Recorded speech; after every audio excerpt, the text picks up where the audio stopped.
It's the semi-final second leg of the Champions! We've got a Milan derby. We're going to Etihad to decide if Real Madrid are going to hold a Champions League trophy again. Who is going to the final, Dad? I don't know, but you've had too much coffee, Theo. I've gone on the bruise now. Everyone smash the like button. I've recovered from my cold. And that doesn't deserve a like, then I don't know what does. 10k likes just because it's the Champions League semi-final second leg is better than the final. Where are we off to, Theo? Pack me back. Istanbul, let's go! You're not going. I'm not giving you a ticket to that. Derby della Madonnina, Theo. Hey, we ciao, are back to the grazie. San Siro. Is that all the Italian you know? Andiamo, hey. Stop now, Theo. It is Inter Milan against AC Milan, Theo. Inter Milan are looking for their 4th Champions League, and AC Milan are looking for their 8th. But Theo, you were at the San Siro. Thanks for the invite. Tell me about it. It was incredible. Best atmosphere I've seen in absolutely donkeys. And on the pitch, it was all blue and black. My goodness me, the away end went mad. Dzeko, what a story. And then Mkhitaryan. I said his name correct. 2-0. It's over. You might as well click off this video. It's a waste of time. I tell you what, 2 of the old boys from the Premier League, Dzeko and Mkhitaryan, did the business. Yeah. 11 minutes gone, 2-0 up. That's it, really, isn't it? Do not write off Milan yet. I know this is Inter home game. They've been incredible. 4-2 victory over Sassuolo on the weekend as well. They continue their winning fashion in the Serie A, which is incredible. It puts them a step closer to Champions League football next season. And look, they've got 10 wins out of the last 15 in the Derby della Madonnina. Surely they make it 11. Theo, I have written off AC Milan for some of the reasons that you've just said. Yeah, recent form in the derby is all with Inter Milan. Look at the recent form of Inter Milan. Won the last 7 games, won the last 5 games in the league. And the thing about Inter, Theo, I see more goals there. Look at AC Milan and I don't see where the goals are coming from. They've got quality all around the pitch, don't they? They've got Lula up top. Yeah. Then off the bench, they've got Dzeko, who's brilliant. Barella in the midfield with Calhanoglu and Mkhitaryan. We've realised that's an incredible back three. And then they've got wing-backs with Di Marco and Dumfries. You've got creativity, attacking style from all positions. You talked about Edin Dzeko. He's 37 years old. He's still scoring goals. Now, you met him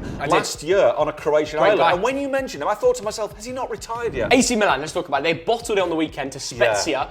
2-0. It now looks like their Champions League chances next season is out. They can't even qualify next year. They have to win the Champions League to qualify for the Champions League next season. Ultras even went over to the players and had a word with Pioli and Theo Hernandez. Giroud was there. The Ultras were telling them what to do. You know you might be finished when the Ultras have come in and had to explain what needs to go right with the club. Yeah, things have gone wrong for AC Milan at the wrong time in the season, haven't they, Theo? Now, you mentioned Giroud, another old... We're going to talk about old strikers today, aren't we? Still banging them in. Obviously, he's ex-Arsenal, he's ex-Chelsea, but is he good enough? AC Milan have got to score 2 or 3 goals to win this. Well, if Giroud can do it against Napoli, and he's done it in the World Cup finals, then he can do it in a Champions League semi-final second leg. He's been there and done that. He's been there and done it before. Everyone says it's an advantage that you're playing against your home team. No, it's a disadvantage because you've got 80,000 proud Milan fans inside that ground for the first leg, hoping for one answer. And that one answer doesn't come, things can turn toxic. And that's what could happen in the second leg.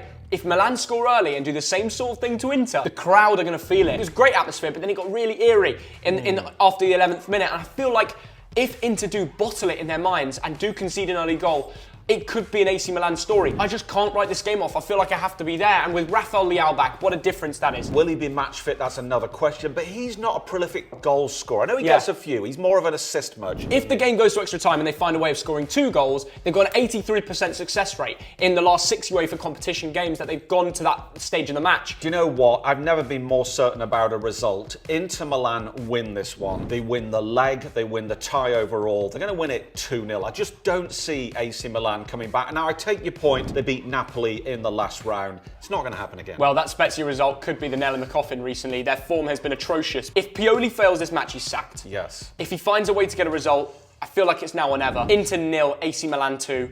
I feel like the crowd are going to expect such an amazing result and Milan will find a way. The game will go extra time. There'll be no goals, penalties, Inter win. Wow, is Jeremy Beadle around? I cannot see that happening. What I most want to see, Theo, is Edin Dzeko in a final against his old club, Man City. Do you know what I want to know? Samuel Dabo, what's your Milan derby score prediction? Samuel, you've got him? I've got the Ghanaian king. No way, what a here. legend. I'm good, bro. And you? Yeah, you chilling? Where are you right now? Yeah, right now in France. How old are you? 24. Who will go through, Inter Milan or AC Milan? I think Inter Milan. AC Milan will go back into the game, but Inter Milan will qualify. Maybe Inter Milan will win again. Okay. Yeah. Oh my goodness, that guy is a 24-year-old legend, Theo. Bring him back every week. And the second game is England's Manchester City against Real Madrid of Spain. In the first leg, it was 1-1. You were there, Theo. What an incredible game of football. I thought that was like watching a game of chess, and I mean that in a good way. And the fact I was pitch side made the game even more incredible. Yeah. Do not miss that video. Thanks for rubbing it in, Theo. Yeah, it was incredible. When it mattered, two of the best players in the world, Vinicius Jr. and Kevin De Bruyne, stepped up to the plate. Well, some people are saying this game is the Champions League winner. Whoever goes through wins the Champions League. I'm not saying that. Do not write off Inter or AC Milan in the final, because the Italians, they know what this is about. Both of those teams have won this tournament. Manchester City have never won it. They're unbeaten since early February. I think Pep is getting that step closer to super success after Arsenal lost to Brighton yesterday. Yeah. It means they're one game off, Chelsea at home off, winning the Premier League. Pep is going to win the Prem and potentially the Champions League in the same season. But if anyone's going to do it, it's going to be Madrid to stop them. 14 Champions Leagues, nobody has more. They showed that they handled them in the first leg. Vinicius Jr.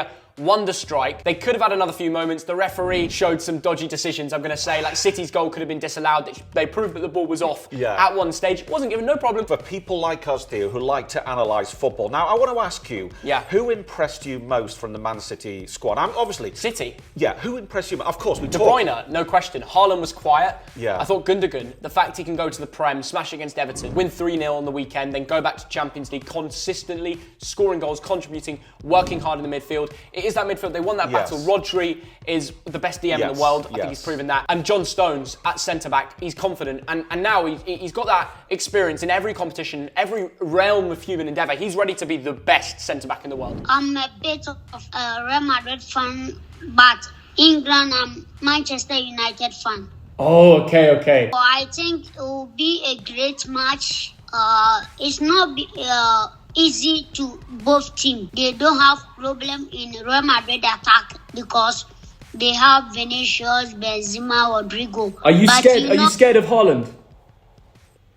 No, I'm not scared. I'm not scared. I was impressed by Kyle Walker and Ruben Diaz at centre-back. Obviously, Vinny got that wonder goal, but for the rest of the time, those guys got stuck in. They tackled, they intercepted, they blocked. And I tell you, a shout-out to Jack Grealish. Not many people are talking about this. That's true. Because what people noticed was 11 dribbles for Vinicius Jr. Now, Jack Grealish only had 2 dribbles, but he had 2 key passes. He's going to be key if City can get to the Champions League final, go to Istanbul. You have to cross Gundogan or Kevin De Bruyne because you know Kevin De Bruyne and Gundogan supply Haaland. So when you want to stop Haaland, you have to stop Gundogan or Kevin De Bruyne before you stop Haaland. Let's talk about Real Madrid because they now have a full fit squad. Ferland Mendy is back, so he's got every option to pick from. Ancelotti has already said in an interview that he already knows the starting 11 he's going to go with for his 191st Champions League game. We always say this, they're the godfathers of this tournament. It's in the DNA of Real Madrid. They've won it 14 times. There's an expectation amongst fans and players, managers, everyone associated with Real Madrid that they win the Champions League. Now let's give our predictions, Dog Dad. We feel like we're both sitting on the fence in terms of facts and history. What is your score prediction? Who is going to the final? You know Kevin De Bruyne from maybe far he can score. Always. You can always score. Yeah. Yes, always from far.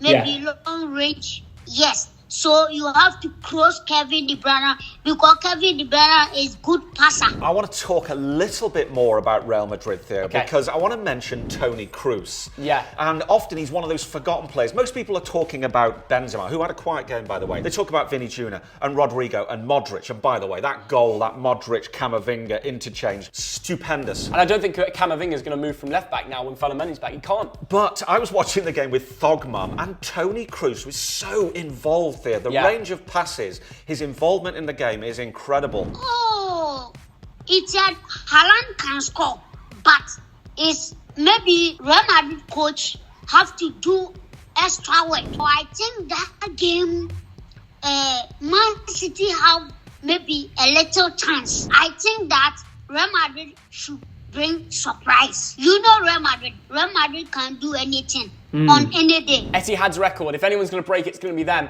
On that night, I just don't know what to call it. You know, I'll give you my full-time score. City 2, Real Madrid 2. Game goes extra time, and I think there will be 1 goal in extra time. and that will go to Manchester City. 3-2 win. Book your flights up. You are going to the final. I just think they're going to edge it. I looked at City's home record and I just thought this is going to be a close game, 1-goal margin. I switched that round. This is going to be Manchester City 2, Real Madrid 1. In 90 minutes. Erling Haaland, 52 goals this season, 36 in the league, 12 in this tournament. He's going to get the UCL Golden Boot. He's going to pop up with a header. Because I know one man that doubts it. Samuel Dabo, what's your prediction? If Haaland has penalty, will he miss? Yeah. You know, Haaland don't know how to play penalty. So Rudiger will do it again. Real Madrid will go to final. Wow, that guy's a 24-year-old legend. Next time I'm bringing him to a game, and that's going to be pure content. Ghana, we love everybody. I love people from Ghana, man. It's great to meet you, Samuel, okay? We'll next time in the stadium together, all right? Yeah, I think so. 50 Mars bar and a Champions League trophy to anyone that predicts both games perfectly to the score. See you in the comments. Bye-bye.